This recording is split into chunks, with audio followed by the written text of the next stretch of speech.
Hey guys, my name is Mark, and today is a special day for me. It's July 30th, and 2 years ago, I passed my private pilot check ride, and I'm currently sitting at 1001.7 hours, and I have gone from flying a light piston to a TBM 900, which is a single engine turboprop. So I wanted to share my journey with you.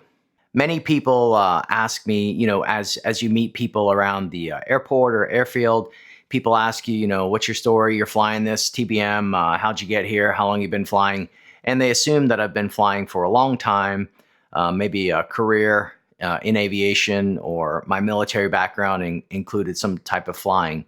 And that's just not true. And when I tell them that, I've almost been flying for 2 years, then they act quite surprised, and I can understand why, and they want to know more. So I often start off with my background. Some people, a lot of people want to know when they first hear you're a pilot. It's like, oh, you've been flying for 2 years. Is that something you've always wanted to do? And no, for me, it was never even on the cards. I was a poor student, and I barely graduated high school and enlisted in the military right away, just like all the men in my family have done, going back hundreds of years. So I never really thought it was possible for me to become a pilot, so it just wasn't on my radar at all. But fast forward a couple decades, and I had sold my business and retired at the age of 49, and decided that I wanted to buy an airplane, partially to offset taxes, but partially because I had been thinking about doing it for about 10 years, but I was just tied up and busy and didn't prioritize it. So about 2 years and 6 weeks ago, I would say, I made it a priority to obtain my private pilot's license and learn to fly my plane. So the first plane I bought was a Diamond DA-40 NG, which is the diesel or Jet A burning aircraft, which is a great plane. And I had it on leaseback at a flight school in New York. Shout out Take Flight. And my deal with them included flight lessons as part of the leaseback arrangement, which was pretty cool. The only catch was that I had to go to New York. I was then living in Arkansas, Bentonville, and pay for accommodations and stay away from my wife, and so I could do my flight training. I decided that it was a priority, so I took a few weeks to study for and pass the written exam, which was quite difficult for me, especially all the weather lessons. Like I said, I had a pretty poor education in high school, so not much in the sciences, so I had to go back and really study. Anyways, I probably put in minimum 8 hours a day studying for a couple weeks, and then test prep, and I passed the written test and got my class 3 medical, and then it was time to go to New York to do my flight training. Got a hotel, got a rental car, and lived in New York without my wife, just me in a hotel room, and I'd fly that plane as much as I possibly could, 2 lessons a day, sometimes 3 flights a day after I got my solo endorsement, and I could go out and do pattern work by myself, or not really cross countries by myself until I got endorsed for that, but I would venture maybe 5 to 10 miles away from the airport and, re-enter the pattern the proper way, or the way I was taught, etc.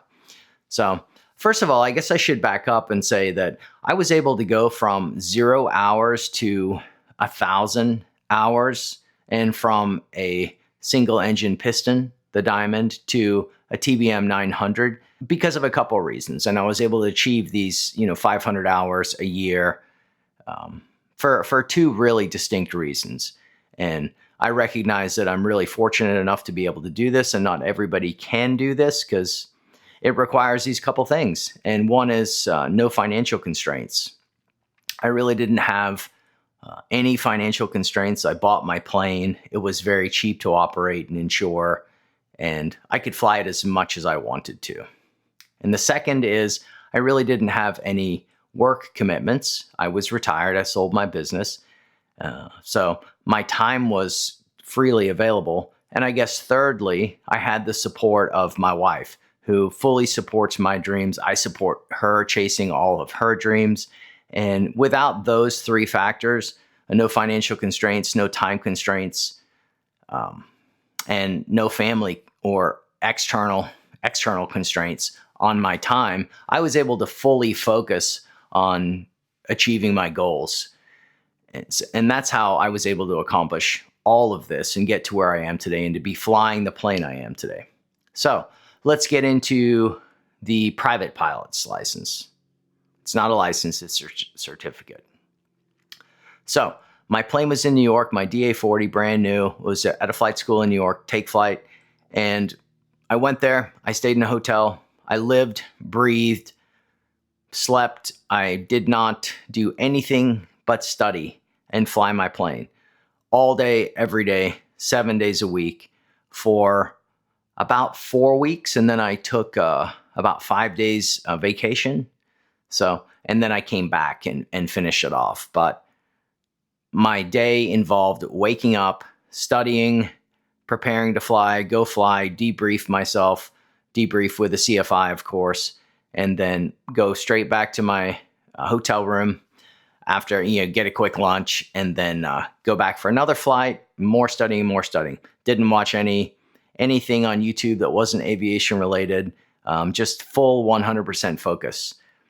I got to my check ride July 30th, 2024, had 133 hours, not necessarily because I needed that many hours to master all the skills, but because I had a plane and it was available and it was cheap to operate and I could just go and fly it 2-3 times a day, as much as the flight school would let me, after I got the solo endorsement and the solo cross country endorsements. So my check ride it went really well. The instructors and the flight school did not want me to take the check ride because the wind condition, the winds were gusty and a little bit crosswindy, and some schools are more focused, I feel, on their pass rate.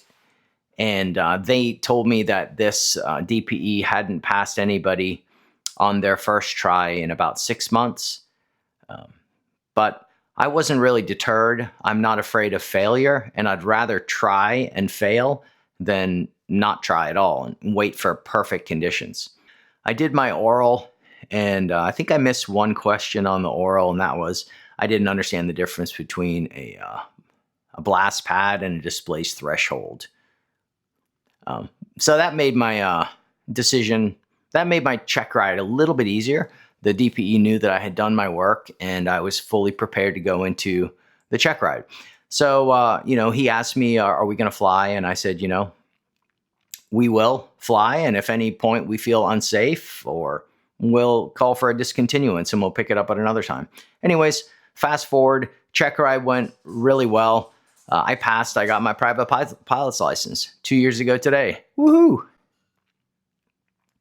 So I want to say that this accelerated type of training, where I got my private pilot's license in a period of 6 weeks with about 5 days of break for my daughter's birthday, I find it really works for me. Maybe immersion training or full immersion training is not going to work for everybody, but it really works for me. And you'll see this as a theme as we go on in my training. I've done all my training in an accelerated fashion, and it really works for me.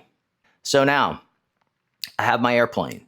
It's at the flight school in New York. I passed my check ride, and I've got to get it to Bentonville. So I am thinking, well, there's no way I'm going to fly it all the way to Bentonville from New York the day after I get my certificate. I always imagine like the headlines, like the news story would be like, pilot dies. Pilot dies on a 1,000-mile cross-country flight his very first day after getting certified. So I'm just like, nah, that's not going to happen to me. I'm very safety averse, which is why I built Plane WX.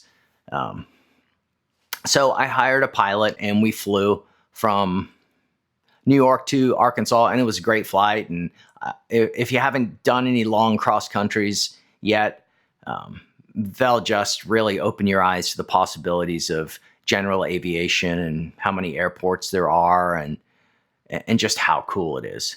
So get my plane back to Bentonville and just start flying everywhere. Few days a week, 3-4 days a week, doing pattern work, just continually practicing, reinforcing the skills that I learned as in my private pilot training. And I just really enjoy the precision of pattern work, being right on the speed, right on the altitudes at the specific times, and the flows. And I really wanted to master my aircraft. And I felt I had a very good mastery of the Diamond at that point in time. Then I start doing some long cross-country trips and start transporting other people. And this is really where the weight of responsibility really hit me. My wife and I were planning a trip to Destin, Florida from Arkansas, which in the Diamond, doing 140 to 150 knots, if I recall, was a good 4-hour flight. We left Arkansas and there was quite a bit of weather. I'm VFR only. Quite a bit of weather right in the direction of travel. So we needed to go the direction that there was a big thunderstorm system, big system of convection. And when I took off that day and we started heading that way toward that direction, but it's obviously very easy VFR to see, well, I'm just not going to fly into the clouds or anywhere near close to the clouds. And straight ahead of me is blue sky, and to the right of me are blue skies.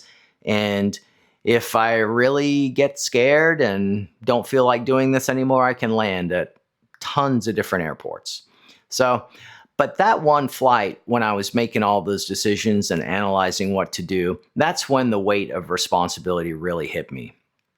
I'm not just responsible for myself anymore.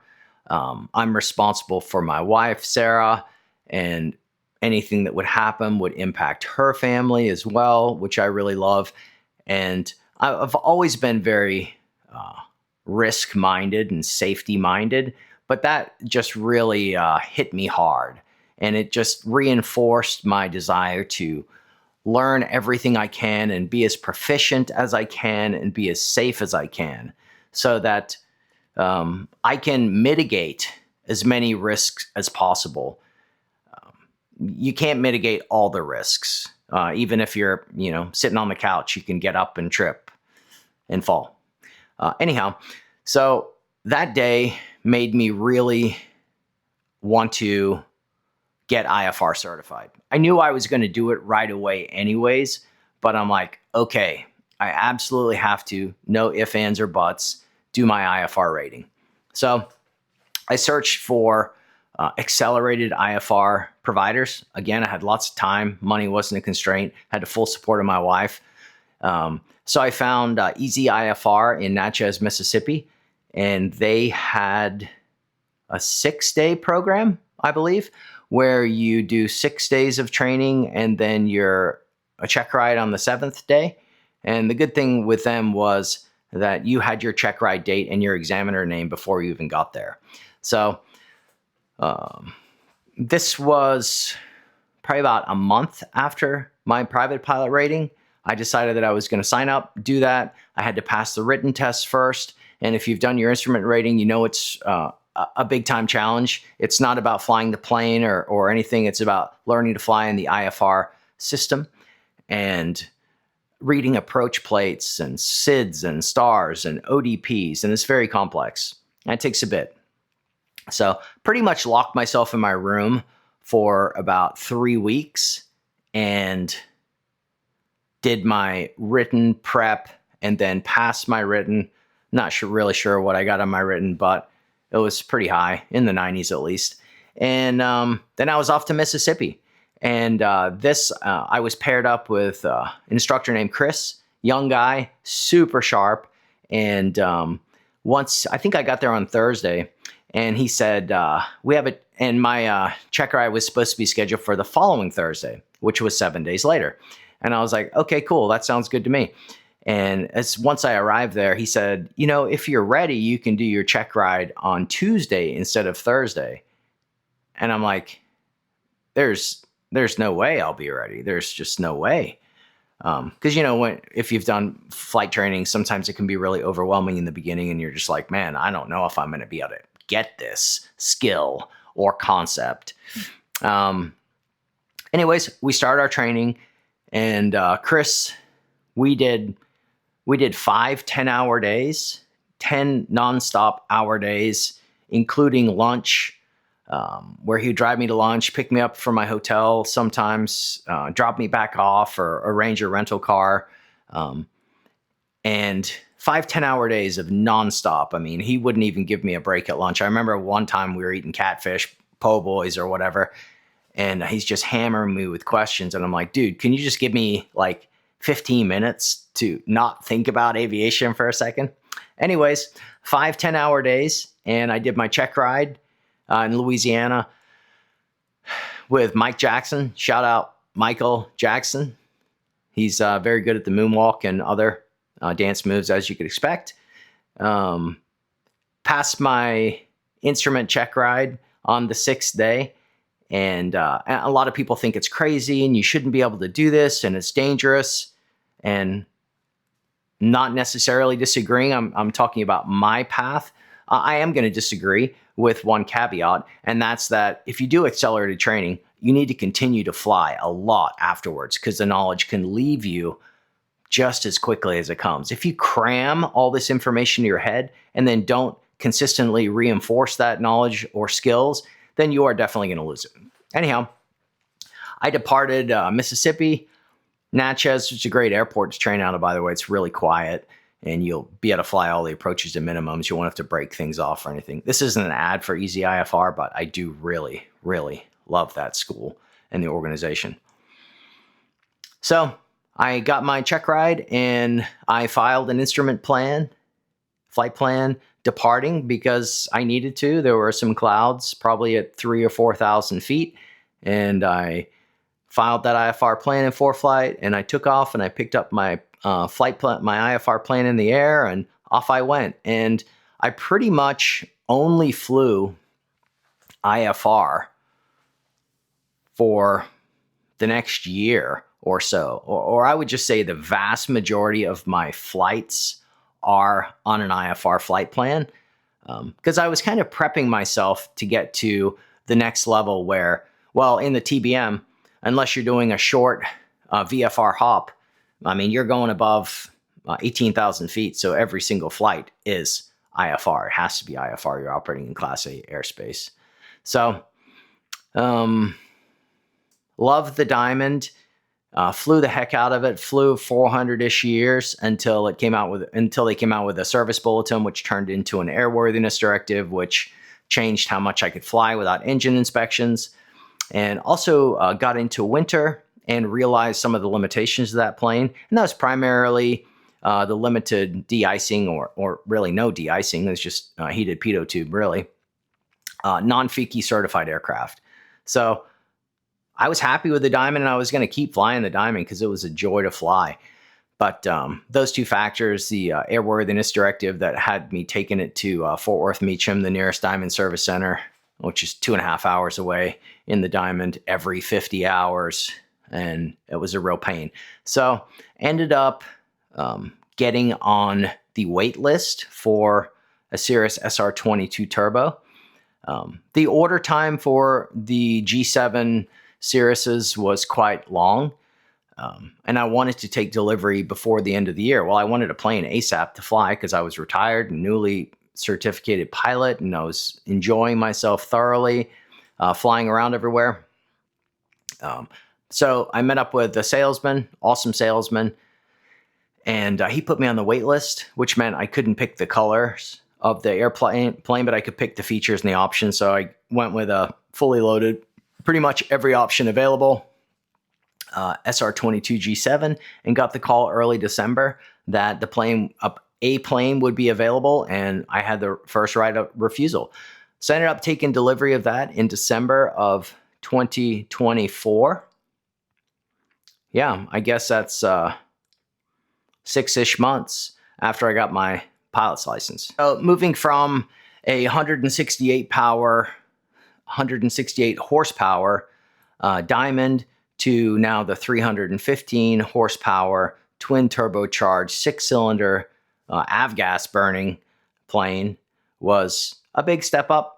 Did my few day transition training, 2 maybe 3 day transition training, which went well. And then I started flying the Cirrus and loved the comfort and the amenities, the air conditioning, the enhanced capabilities of being able to fly into known icing very carefully.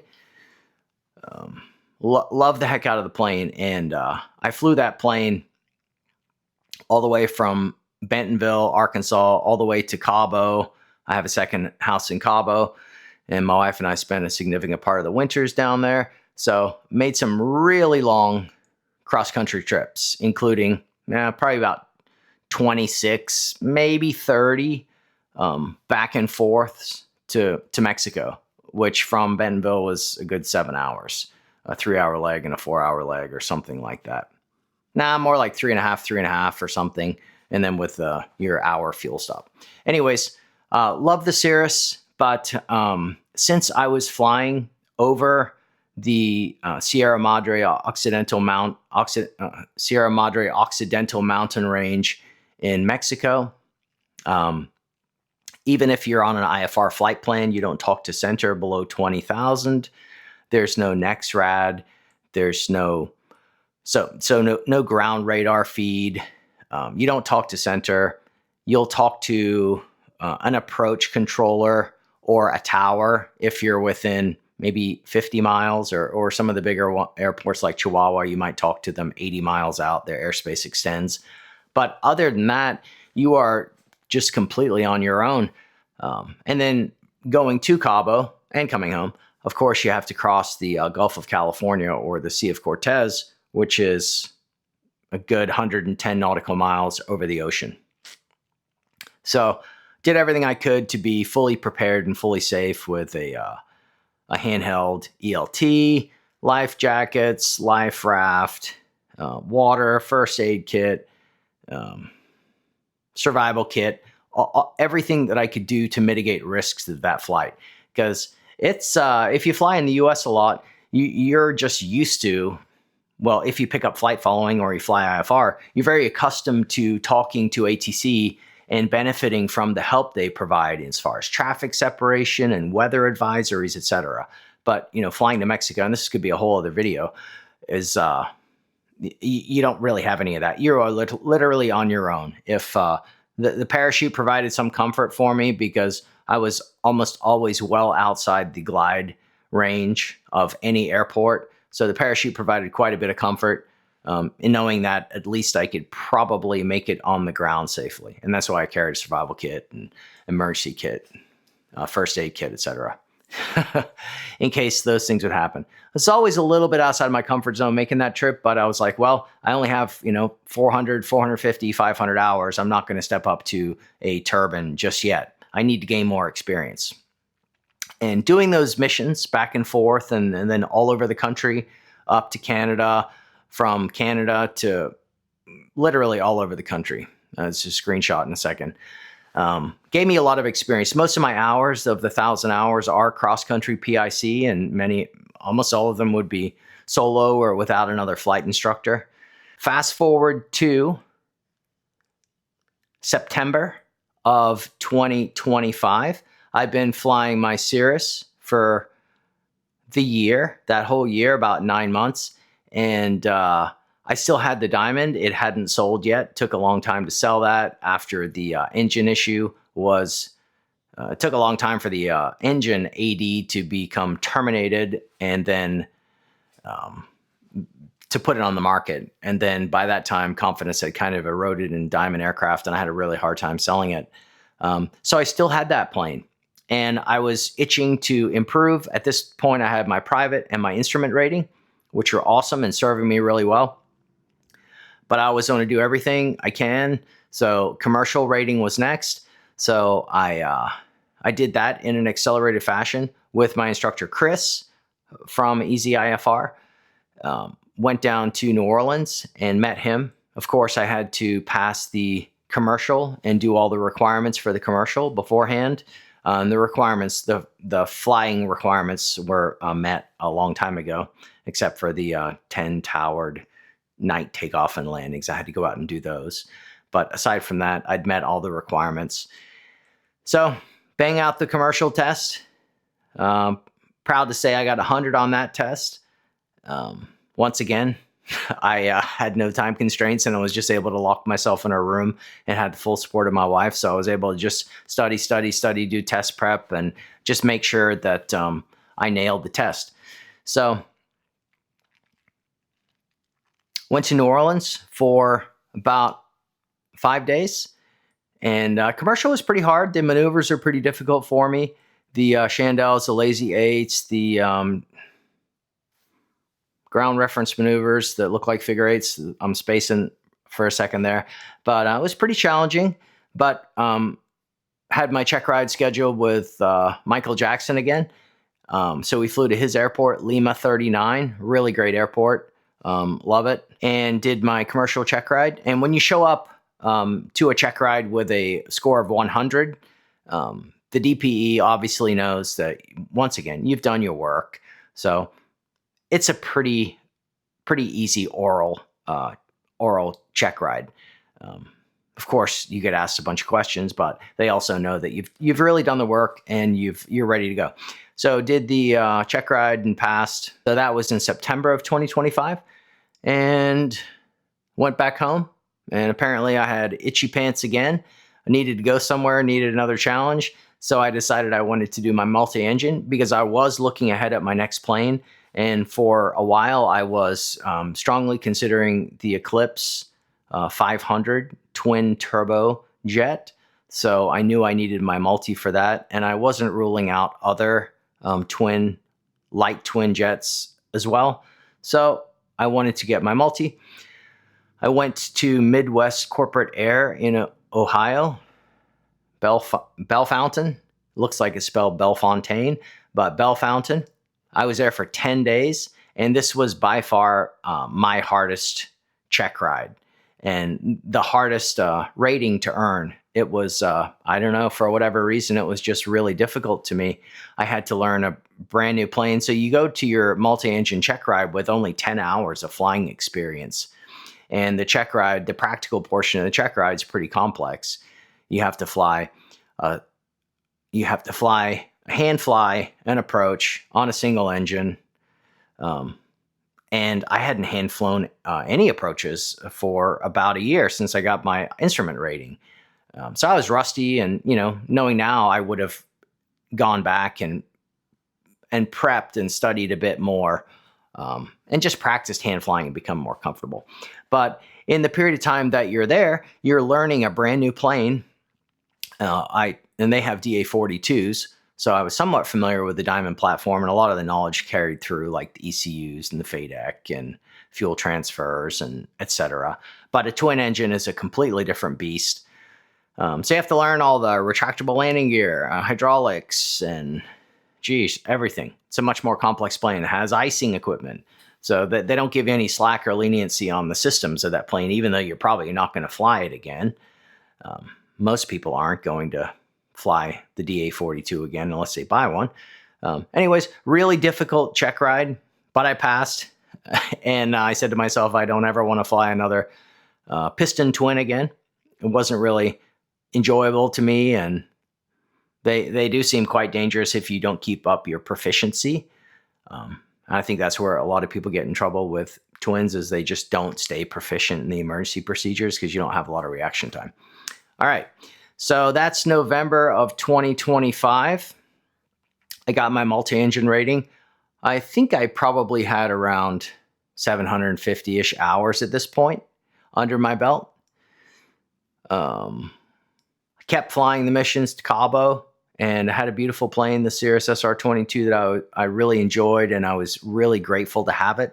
But I knew it didn't suit my mission, so I'm kind of skipping ahead to this year, to May of 2026, where I felt like I had built enough flight experience with almost 900 hours, all of this long distance around the country travel, 4-hour legs, 4.5-hour legs, flying from my longest flight in the Cirrus in one day. I flew from Cabo, probably departed about 8 o'clock. I cleared customs in West Texas, El Paso, and that was probably a good 3.5-hour flight. And then I flew from El Paso all the way to Alexandria, Louisiana, which was a solid 4-hour leg. And then from there, I had a fuel stop, and I'm not even sure if I ate. From Alexandria, Louisiana, I went to Tampa, Florida. So that was about 10 hours of flying in one day. Went to go visit my friend, Sven. And so I really exercised the plane. And my missions really weren't suited to the Cirrus. I learned very early on that speed is a huge advantage, in that if you're traveling long distance, if I do that same flight from Cabo to Tampa in the TBM, I can make it nonstop, probably in 5 hours. So that's only a 5-hour window that I have to look at the weather. Whereas in the Cirrus, I have to look at the weather for a period of 12-ish, 13 hours from the time I wake up to the time I land. So I learned early on that speed was a big safety factor. And of course, altitude is a huge safety factor for a couple different reasons. So I felt I was ready for the next step, and I had looked at quite a few different airframes, and the TBM just kept popping up. PC-12, fantastic platform, but most of the time it's just me, my wife, and my dog, and it just felt too big, and it looks big, and it's a little intimidating on the field because it's a large aircraft. Anyways, settled on the TBM. Now I had to find a good one with clean logbooks, well-maintained, and had been treated really well.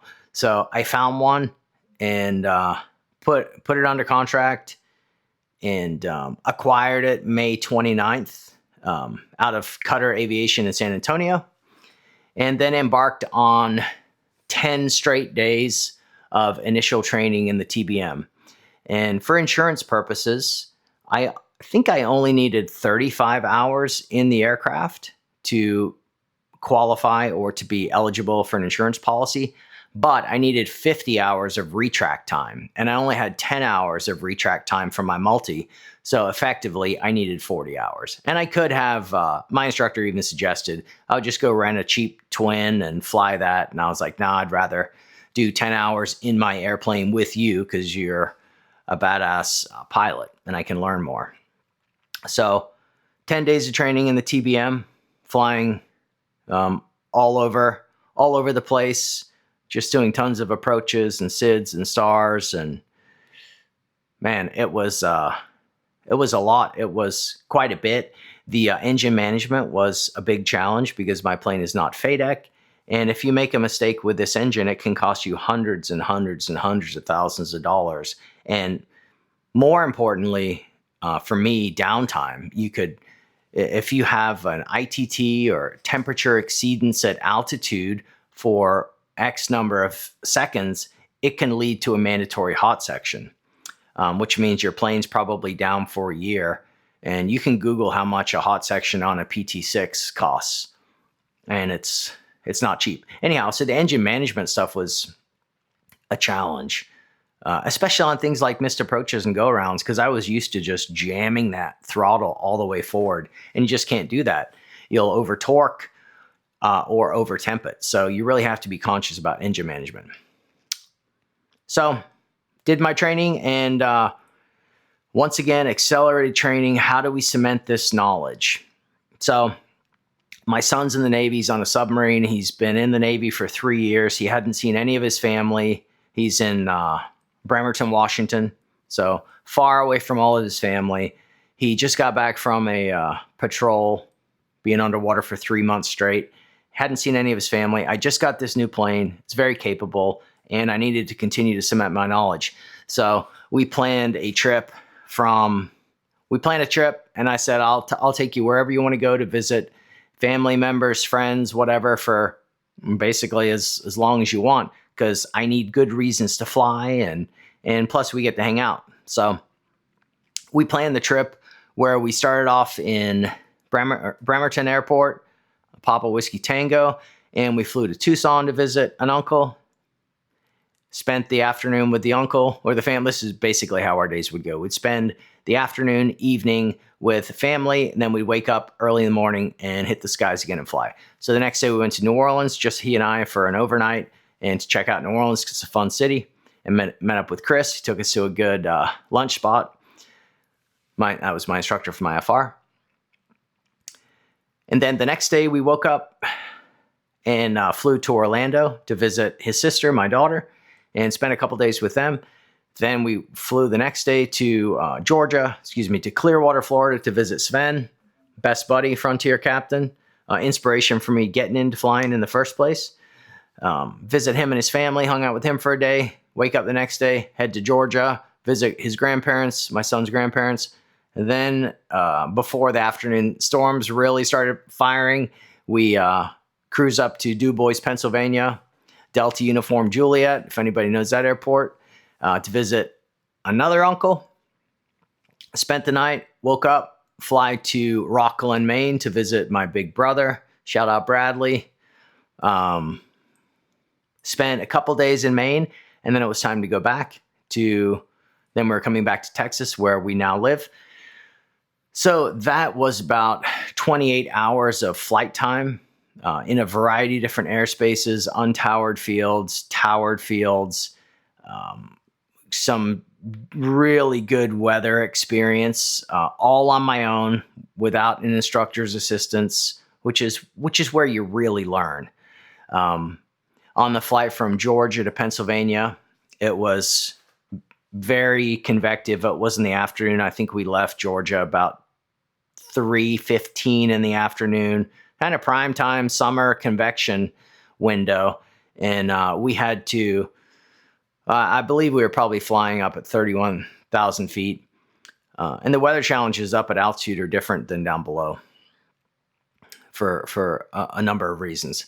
But got to use my onboard radar combined with NexRad, combined with really seeing how center and approach controllers can assist you. Anyways, made it through, made it there without much of an issue. Great experience. I always say it's great experience if it doesn't kill you. Anyways, it was a great experience, and it didn't really come close to killing us. Spent a couple awesome days in Maine, like I said, and then when we departed Maine, we ducked into Portland, Maine for their cheap CAA fuel prices. Departed Portland, and we were straight into IMC, probably at 8,000 feet. There was a PIREP for clear ice at 20 or 22, and then there's a couple PIREPs. And as soon as we got switched over to approach, they advised us of the PIREPs, the pilot reports of icing. And we were in the clouds pretty much right away, monitoring temperature, turn on the prop de-ice, the windshield de-ice. I held off on the boots for a little bit. And just kind of staring at the wings, it started raining lightly, and that probably should have been my first indication. It was below freezing and it started raining. I think they call that freezing rain. I should have probably just turned the boots on at that moment, but we were staring at the wings and man, can't see any ice at all. And that's, one of the signs of clear ice is you just can't see it. That's why they call it the most dangerous ice. So after a bit, I'm like, you know what? I'm just going to put my boots on to see what they do. And the boots inflate. And sure enough, as soon as they inflated, there was ice covering the leading edge of our wings. So just kept the boots on and took a while to climb out of the IMC and the icing conditions, because when you're in visible moisture below freezing, you need to turn on the inertial separator in the TBM, and that robs about 30% power, so that really impacts your climb performance. So it took a bit to get out of that icing situation, and it wasn't accreting beyond the aircraft's ability to shed the ice. I believe it was the PIREPs were for light icing, so it wasn't severe icing. Otherwise, I would have just descended or turned around or asked for help. But anyhow, that was really good experience being in the icing and you learn something every flight. So here I sit, fast forward, 2 years later, really profoundly grateful for where I am in life. My ability to do this, it's often unbelievable for me because I come from a poor blue collar family, and here I am flying this beautiful plane, and I'm healthy enough and capable enough to fly our mini airliner around and have these experiences. So I wanted to share my story with you. Not really sure why, but some people find it interesting and others might find it inspirational. And of course, some of you are going to be like, well, good for you, but there's no way I can do this because I have a family and I'm not rich and blah, blah, blah, blah, blah. And I totally get that. But I just want to share my journey to see maybe you'll get something, maybe you'll learn something cool out of it, inspire others. I'm constantly inspired by people I watch online. And, I know there are other people out there like me. I know my friend Brett, who just got his private pilot's license and bought a brand new SR-22T. He's already looking at going to a Phenom 300, or he was, right after the Cirrus. And, most people will tell you that's crazy.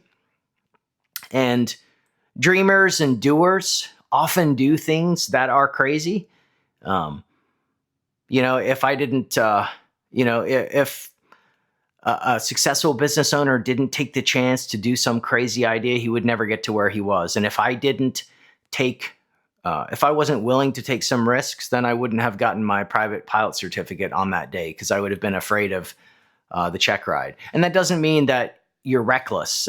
And people can go and get their private pilot's license and then their instrument rating, and they can certainly step up to a Phenom 300 or another twin jet with 400 hours of total time. They're just going to have to do a lot of supervised instruction with a qualified pilot in the right seat, and that's going to be costly. But if finances aren't a constraint, then whoop-de-doo.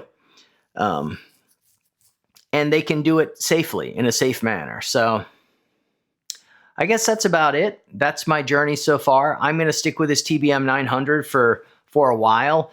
There's still a lot to learn about flying high altitude. The weather challenges are different. The available flight envelope, in a Cirrus, and I really respect Cirrus pilots. They're especially turbo pilots that are flying, somewhere between, I guess, a couple thousand feet to 17,000 feet, because in that area, you are literally always in the weather. You're around, your plane's capable of flying into known icing, which can be a little dangerous. Then all of a sudden, if you're not permitted to fly into known icing, then you're not going to get yourself in any hairy situations. But if your plane is FIKI capable and you feel like you know its systems, you can get yourself into some pretty scary situations. And that doesn't just go for Cirrus, other FIKI aircraft that fly in the teens. You can rarely get above the weather in the teens. Once you transition to the flight levels, and you're flying along at 31,000 feet, the challenges are just completely different. The weather challenges are quite different. It's great to be above a lot of stuff, and we have long range in the TBM. Anyways, I plan on keeping the TBM 900 for quite a while. Don't see any reason to upgrade anytime soon. Totally capable aircraft, and it's about... Yeah, well, all the fees go up and the costs and everything go up. But anyways, I can save the costs for another point in time. But it's not cheap, but you shouldn't buy a single engine turboprop if you can't fly it. So I have, or if you can't afford to fly it, or you're worried about the bills. In my mind, that's my approach, because I'm all about proficiency. So I'm not going to let my plane set, or I'm not going to not fly my plane for a month because my knowledge is new. Now, if you've been flying for 20, 30 years, the same plane, or for a long time, you might be able to go a long period of time. But for me, I want to fly often. I just volunteered to be a volunteer pilot for the Veterans Airlift Command that provides free flights to combat veterans. So that I have a mission tomorrow to take a young man from point A to point B. It's going to be really good and give me a really good reason to fly. rather than just going off and getting a $2,000 hamburger. Anyways, I did it. You can do it as well. You just have to be willing to really, really work your ass off and study. And obviously you have to have the financial resources and lots of time to do that. And you can step up to, and I'm sure there have been people that have gone to twin turbojets, and like I said, in less hours than me. But I want to share my story because I get asked about it a lot. That's it. Happy 2-year anniversary to me, and continued safe flying. I'm going to continue to do everything I can to be as safe as possible and as proficient as possible and as responsible as possible. And I hope that you all will do the same thing. And I wish you many years of safe flying. And I look forward to meeting you sometime at Sun and Fun or Oshkosh. Check out Plane WX if you haven't already. Won't say too much about this because this video is really about my flying story. All right, peace.